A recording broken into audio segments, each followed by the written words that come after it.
exist.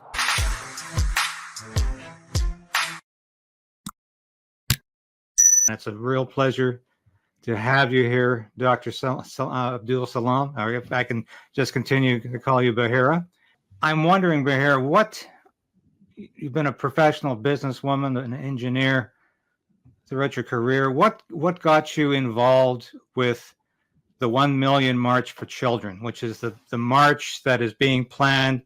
For those listeners who aren't aware, it's going to be a cross-Canada march involving all faiths, but primarily was begun by a Muslim organizer here in Ottawa named Camille El-Sheikh, who I interviewed recently. And it's a protest against gender ideology in the schools. What got you attracted to this, and to what extent are you involved in organizing it?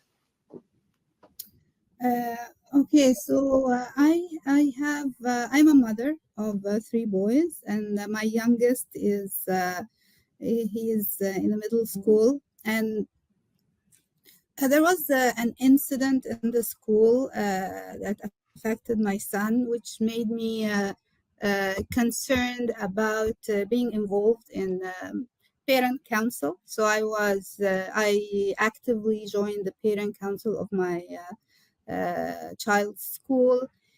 I have been involved with them, and I looked deeply into schools and school boards, and I also there was like an incident also in our neighborhood regarding safety. So there was a conference, and I was vocal about defending the student rights. Parents in our neighborhood, many of them, they had a feeling that I can represent them. So I was elected as an officially representing parents in my neighborhood in TDSB, the Toronto District School Board Parent Engagement Advisory Committee representative, and for public and for French schools. I joined different committees in TDSB, and I had lots of concerns about many things that are like how things are managed, and I communicated with politicians, and I was actively working with or volunteering with the Liberal Party of Canada for several years. So many things I saw that I wasn't satisfied about. I wasn't satisfied about how things are working in general, not only about schools or about discrimination that personally I have been facing as a Muslim woman in a male-dominated field. And through my involvement in politics and in civic involvement, I found out that the way forward, not to just complain, but to be involved. So I officially joined the election to be nominated to. I was nominated to be running for the mayor of Toronto. I connected with many people. I was campaigning. I was talking every day with people in the streets, in events, and I listened to them. I listened to their complaints.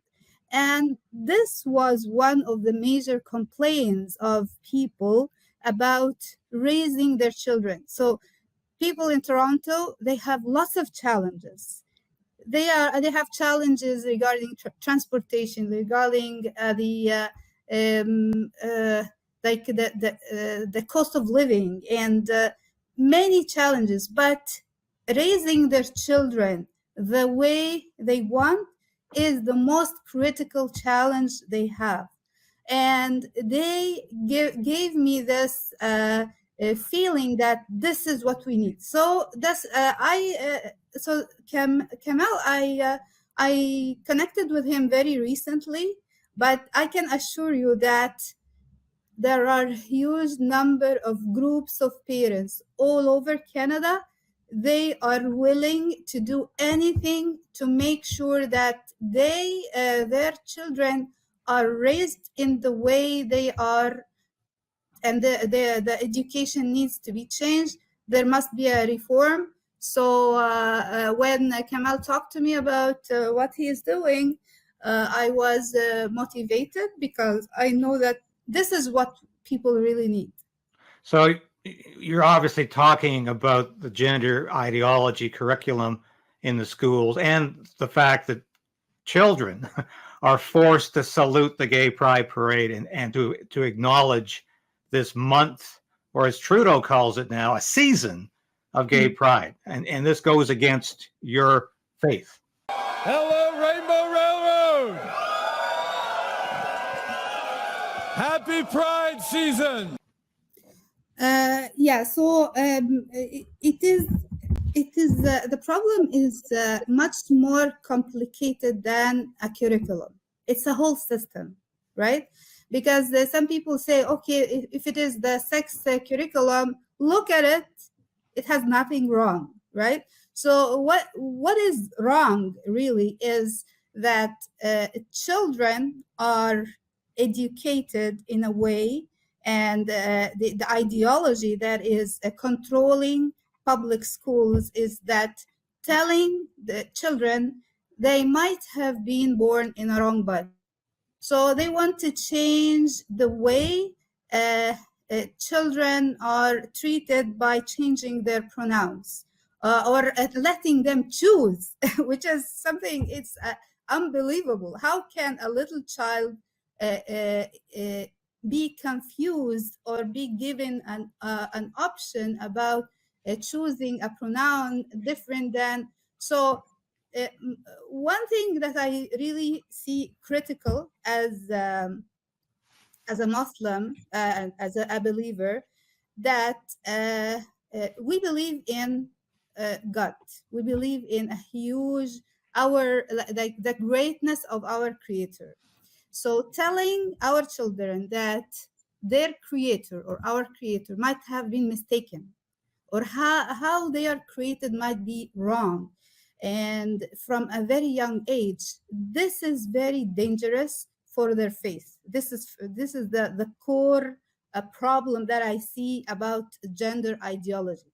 So it is giving the children like confusion about the great power that, and that's being satisfied and being happy and in peace with the way they are created. So this is first of all.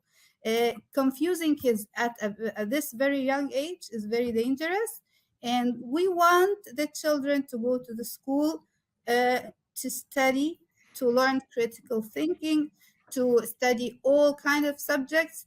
They don't have to study religion at all, but don't involve some ideology and impose it on all children in schools. So this is not only about the sex curriculum, it is about the diversity in the educators themselves, how educators are selected, how principals, vice principals are selected, all the environment and the democracy. Like we want to understand, to want to ensure that the system as a whole is designed in a way that is there is freedom in this system. We don't have freedom in our education system. There is, it looks like it is very democratic, but in reality, the school boards are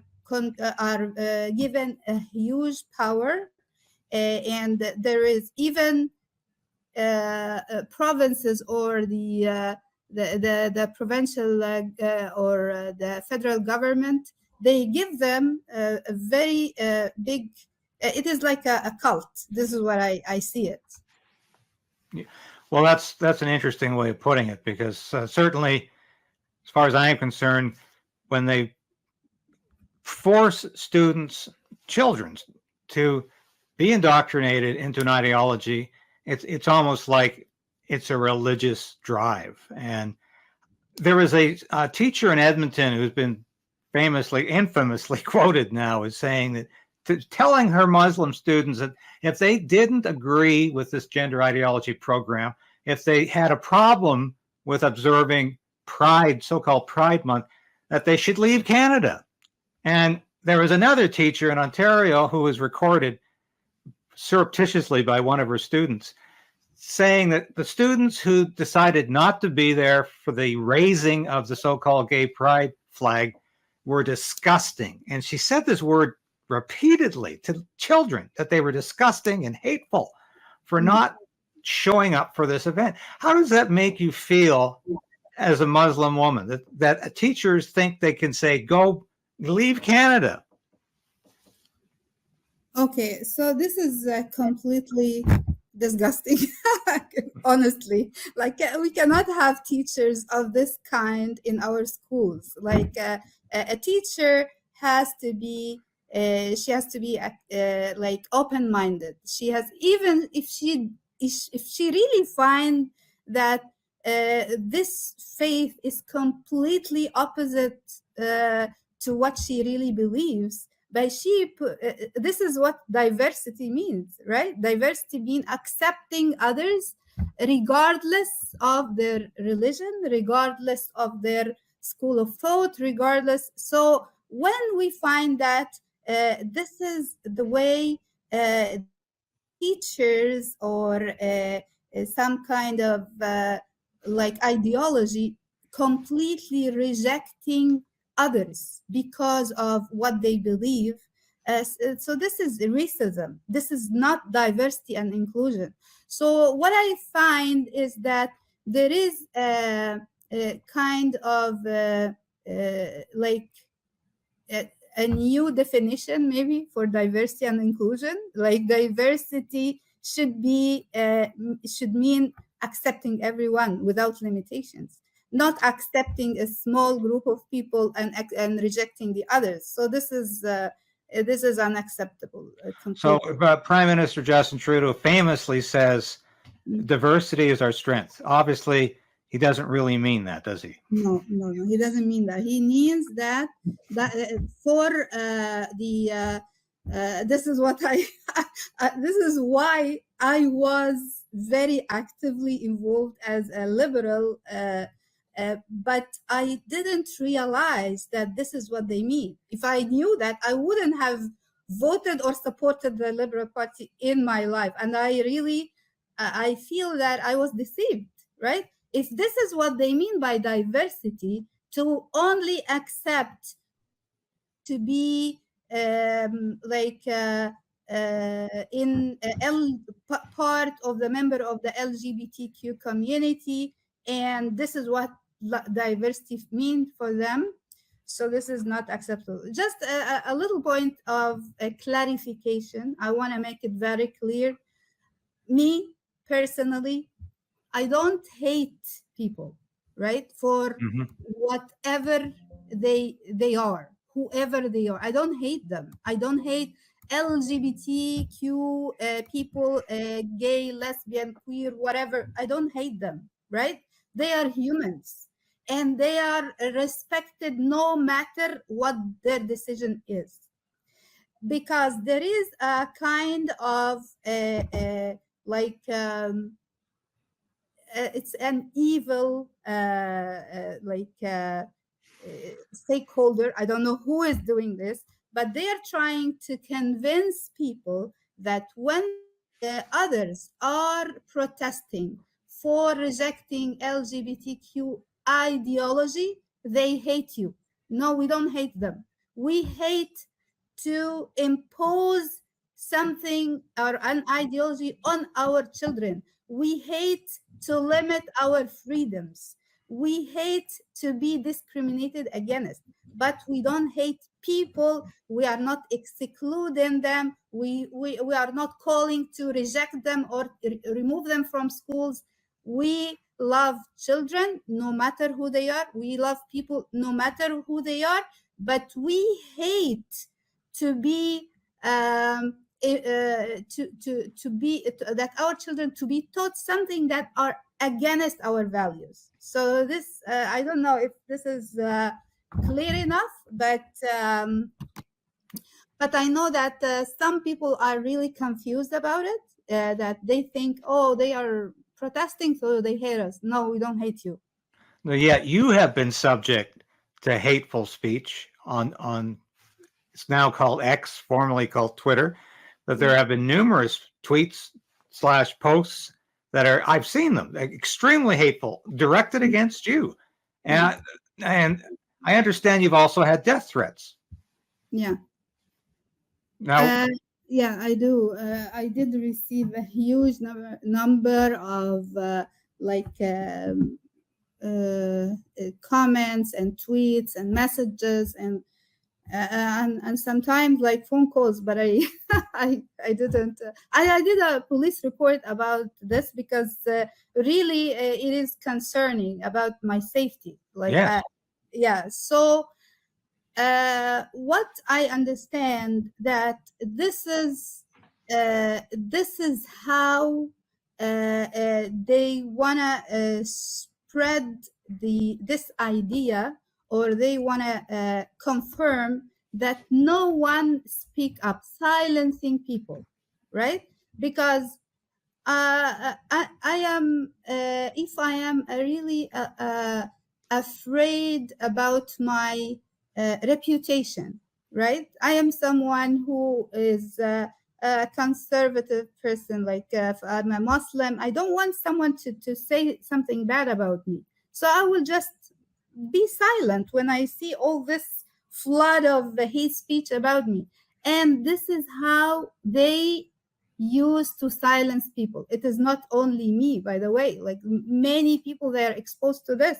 So maybe there is a kind of another layer of Islamophobia because I'm a Muslim, another layer because I'm a woman, another layer because of political affiliation. Maybe I was supporting a party, now I no longer support them. So some people they are very shocked that I'm no longer supporting the same party.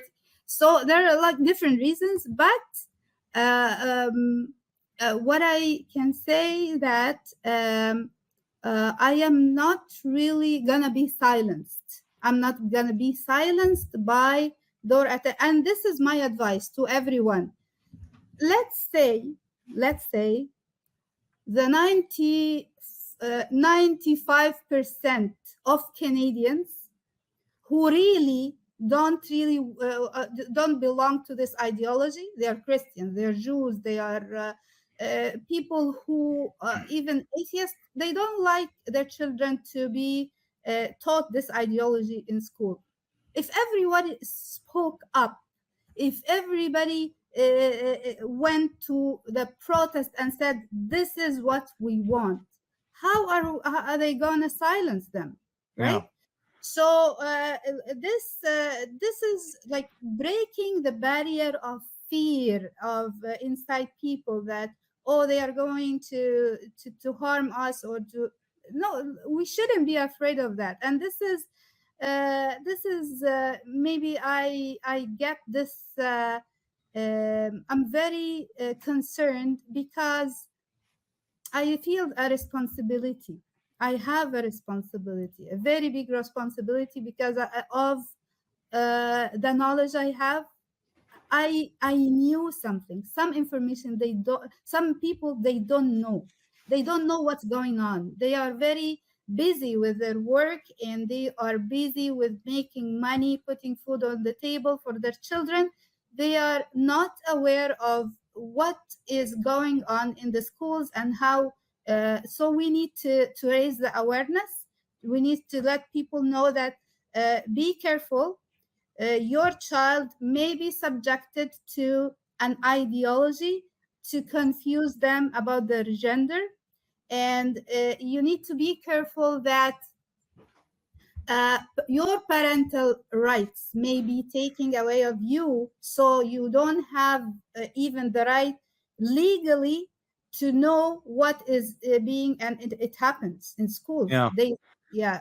Have And you had also, any response back from the police on any investigations they've done on these death threats?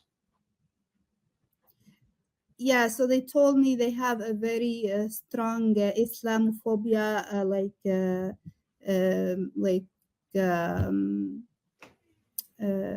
like a group of or a section, Yeah. and they are going to proceed with this investigation. But I'm still in the process following up with Yeah. them. We'll see. How about these Twitter, or now it's now called X, but these posts that were directed against you, these hateful posts saying all Muslims are evil and leave the country, you're all a bunch of terrorists. Did Twitter, or now called X, did it investigate any of those? Okay, so I when I was tweeting, I received a flood of attacks. Like it was nonstop attacks, and so I was taking screenshots. I was reporting them every day. I did like maybe. I cannot count the reports I did, and I reached out to Elon Musk and to them. Like I tagged him in a post, and then after that, I received an email from them asking for identity verification for me. I Yeah. sent them the identity verification, and I noticed that it became very much calm after that. So I asked for filtering this hate speech, because this is not appropriate. We cannot continue. And I'm very careful about the way I address people. Yeah. I never write something offensive to anyone, but they change my wording, and they take screenshot and put it on their own groups, and they say, oh, she said that and I never said it. But now it is much calm. I don't get that much number of like those hate speech are filtered, so I feel more a little bit more comfortable. Yeah. You find it ironic, I suppose, that the LGBTQ people who are railing against you are using the same kind of language and the same talking points that the far right used to use against Muslim people in the wake of 9/11, saying all Muslims are terrorists, all Muslims should go back, all Muslims should not be here. Do you find that strange that the left now is using this kind of language?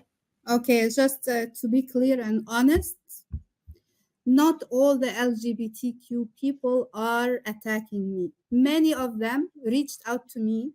They told me, Bahira, we are standing up with you. Especially, like, there is a group called Gay Against Groomers. So they are against grooming children in schools, right? So Yes. it seems that there is a conversation within the community themselves, and they are against, like some of them, they are against what is going on in public schools, and and this is something really positive. Like this is good. It proves, and they are talking the same way that we are talking. They don't want children, and they don't want to lose their rights. They have certain rights. They don't want that this extreme policy that the government is heading to is going to affect the whole community, or it's going to create like a kind of divisiveness within the community. And I see this like very strange policy that the government is heading through. They insist on taking a side and creating this divisiveness, which is it's not helping them. So what I find that this kind of speech that is being used, it is like they use some terminology and they are putting us as extremist or whatever, just in a try. I think this is a way to create divisiveness within Canadians, and there Mhm. must be an entity who is going to benefit from this, like dividing people. It is not a good way of policy. I think when people get united, this is much better for the people, but this is what we need to understand. Like, we need to understand that we have to stand up all together. Muslims, Christians, even the, LGBTQ, they have to stand up for protecting their children. Like, they cannot lose their rights. Like, how can a person, no matter who is what he is thinking, leave his little child and leave their rights to know and to control and to care about their children? So any human being who care, he should be uh, standing up with us, with all of us. So Yeah. this is what I think. But the extremists who are going after you in such a hateful way, are they not exhibiting the very Islamophobia that they used to accuse other people of exhibiting? Of course, yeah, of course. There is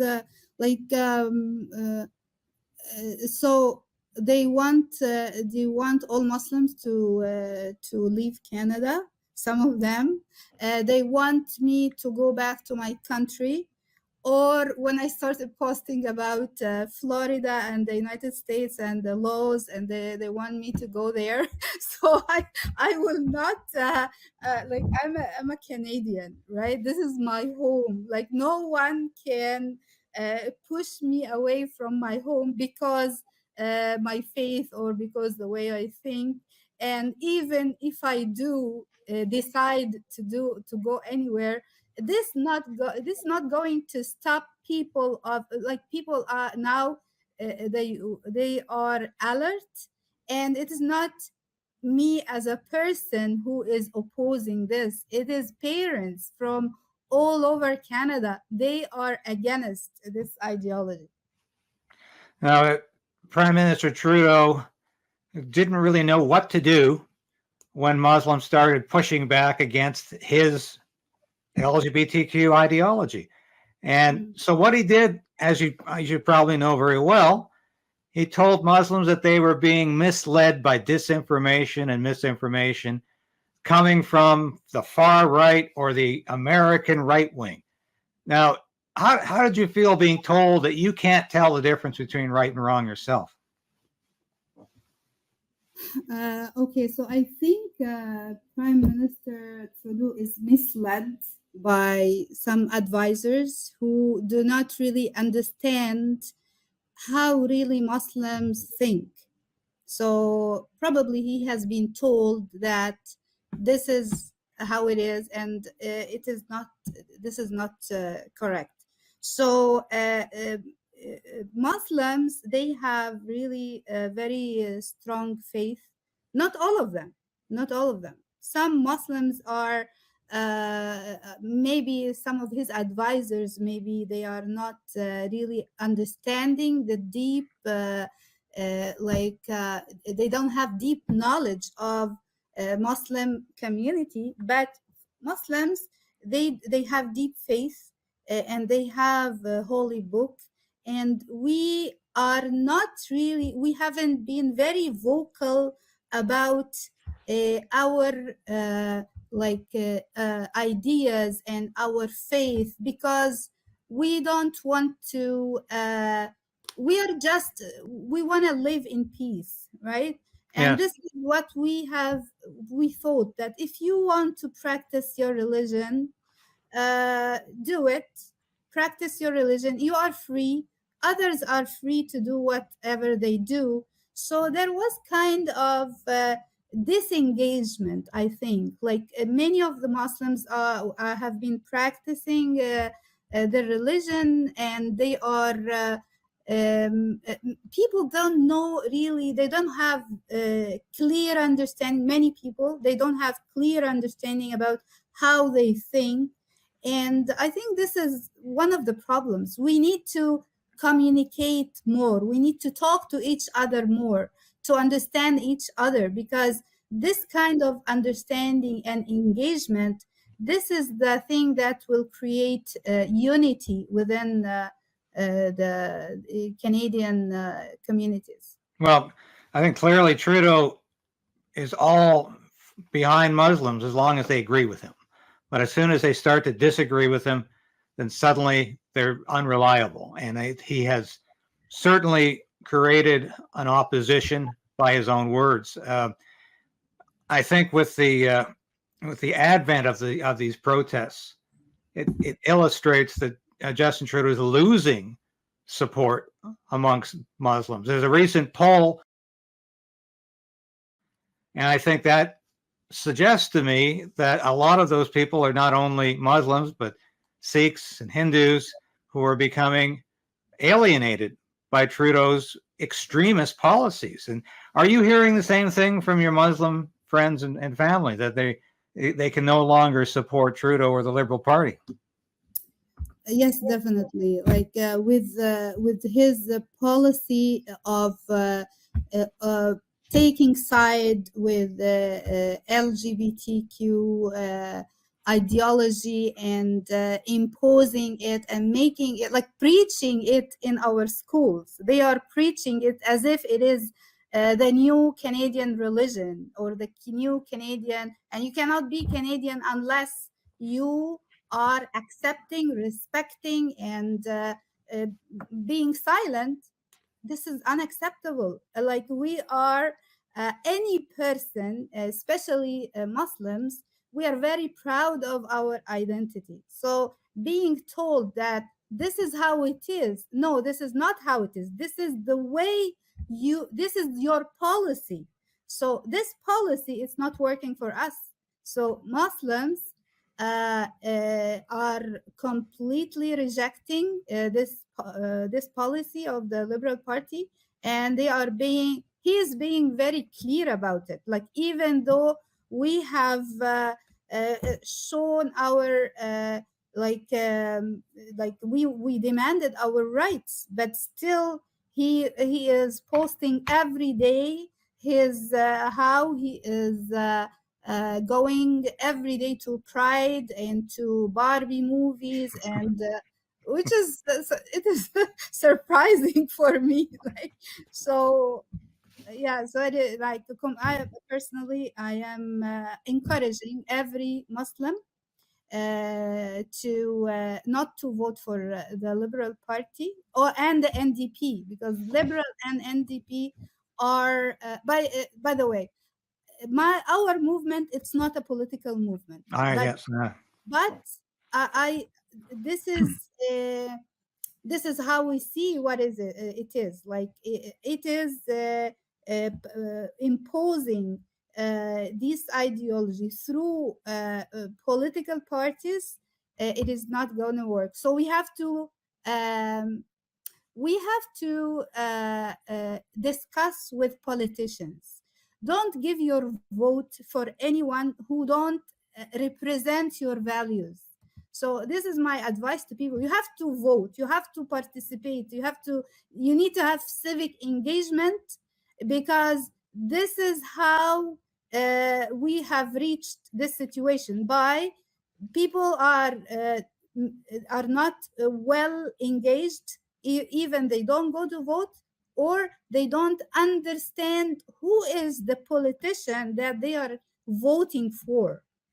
You need to understand, question your politician, question your school trustee and the people who represent you. You cannot have someone, an elected official in your neighborhood, that is working against your community and putting values and imposing values which are harming you. So I think people need to be alert and need to be more involved in politics, and they need to do their own judgment, right? Yes. I wanted to ask you, there was a Ontario School Board has refused to eliminate a book called Gender Queer from the libraries in schools across Ontario. Do you know if that book is still available? It's a pornographic book. Is that book still available for students? I saw that many people all around Ontario and Canada, they are complaining not just from this book but from other materials, and I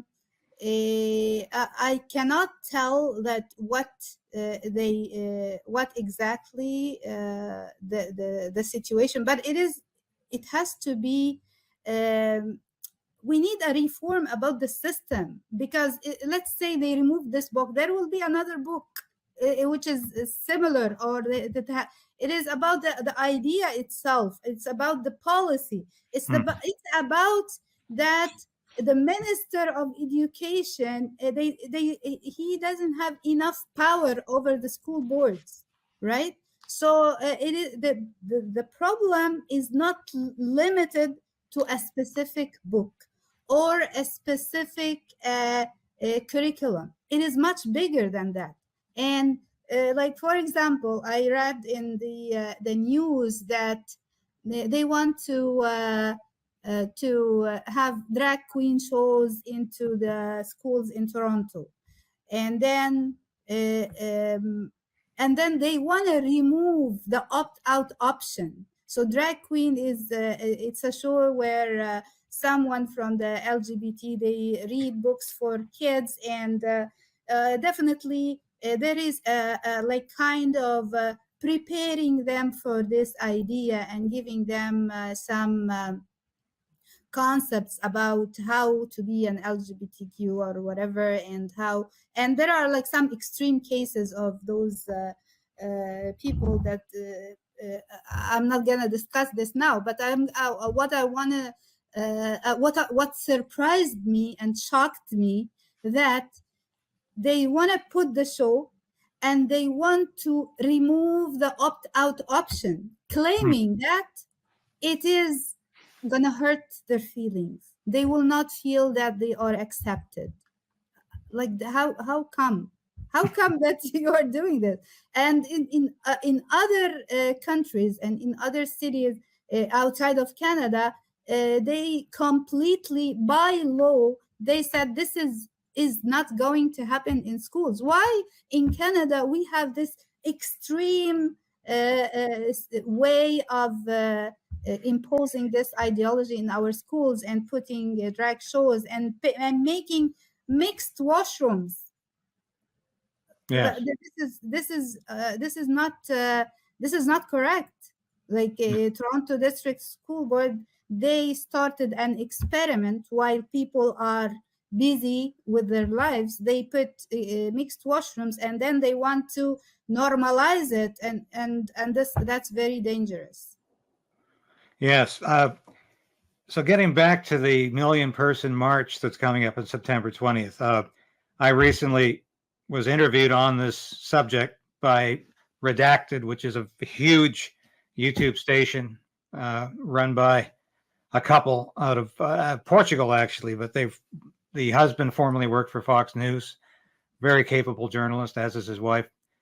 And I was interviewed on this question, talked about the September 20th planned march, and we received, I think, thousands of comments from people who wanted to join in on this march. So you were saying to me that you want to make a very good point about this march, that it's not just about Muslims. You are an organizer, but how do you see this march unfolding, and what does it symbolize for you? Yeah, so I see that many groups of parents and many people all around Canada, they are fed up. They are fed up with this policy. They are fed up with imposing ideas that they reject, and they want to show their opposition, right? Because our mainstream media, unfortunately, they don't acknowledge this what people really think, and so this is our way to express our opinions and our ideas by showing up, by and it is our right. Like we have a Pride Month for 1 month, complete month. Why don't we have a one complete month of showing our pride of our values? Right? It is completely. We need to have protection from the government, from the police, to give us the right.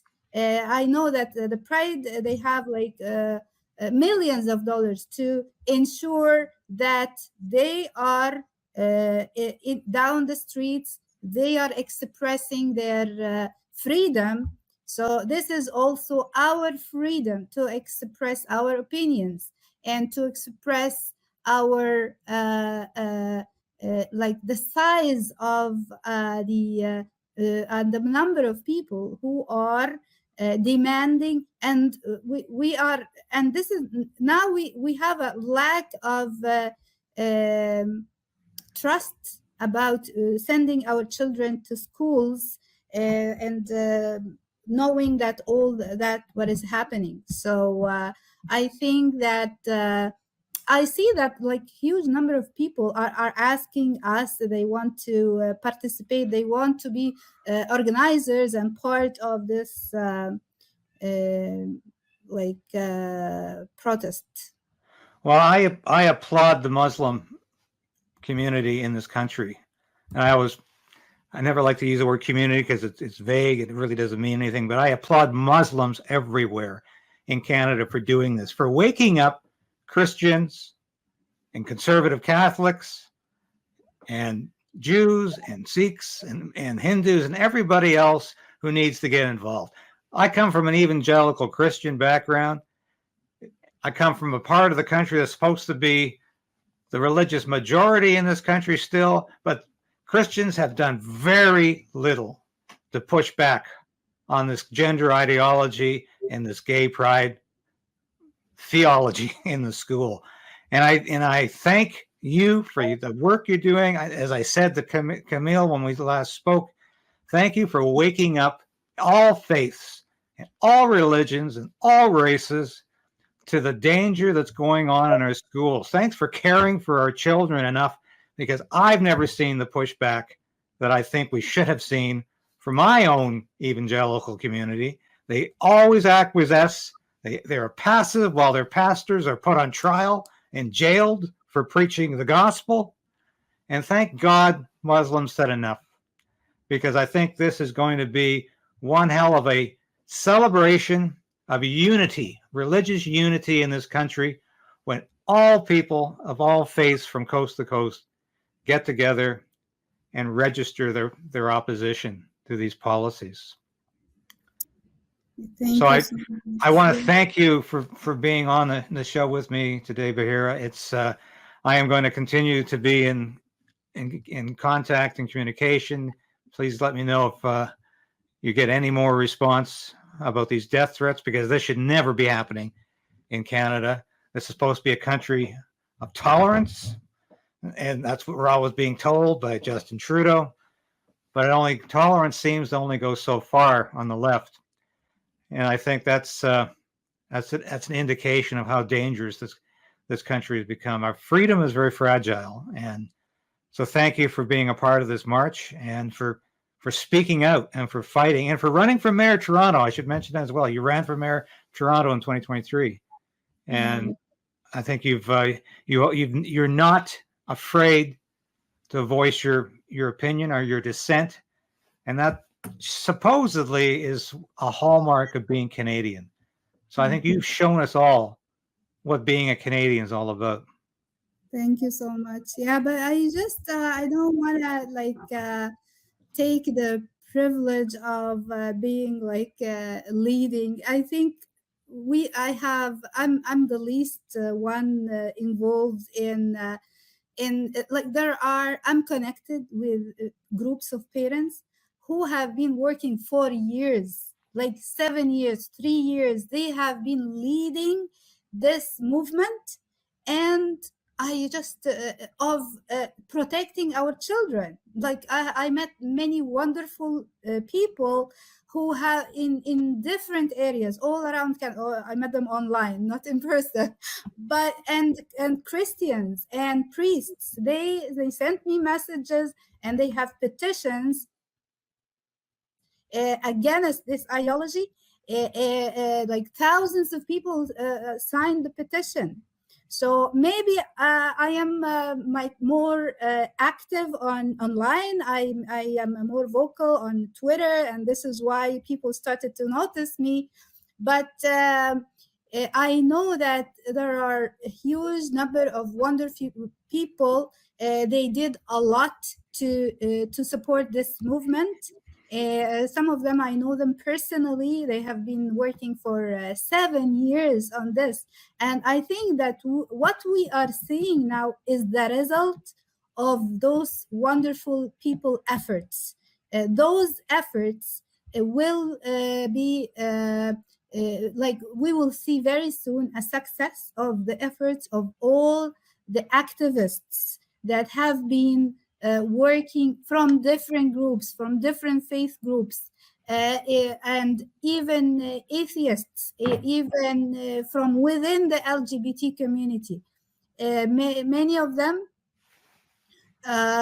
they are opposing, they are very actively involved in protecting children and in ensuring that parent rights are respected, and that our children will, that we will protect their innocence, and no ideology has to be imposed on our kids at schools. Well, I think there's no better way to close the interview than with that comment, Bahira. Thank you for joining me today, and let's stay in touch, and we'll definitely be a part of that march with you on September 20th. Thank you. Thank you. Thank you so much. Thank you so much for subscribing and supporting the station. We could not move forward without you. What we're trying to do every week here is bring you the news you might not see everywhere else. And we're coming against Justin Trudeau's internet censorship laws. Please subscribe, ring that bell if you haven't done so already. I know it's annoying to ask. Believe me, I'm not a salesman. I'm a writer. But I really implore you to do that because I need this station to keep going. We want to keep bringing you the news that you want to hear. And if you want a story covered, let me know, please. Because that's where I'm getting a lot of news information from your tips. So thank you for being there for me. And you can also support this station by going on my Substacks and subscribing for $8 a month. Yes, I know it's free, but I can also use your support. So please do that if you can.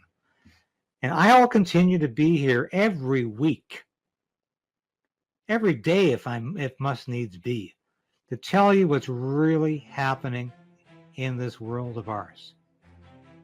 And I'm in nobody's pocket, but I am on your side.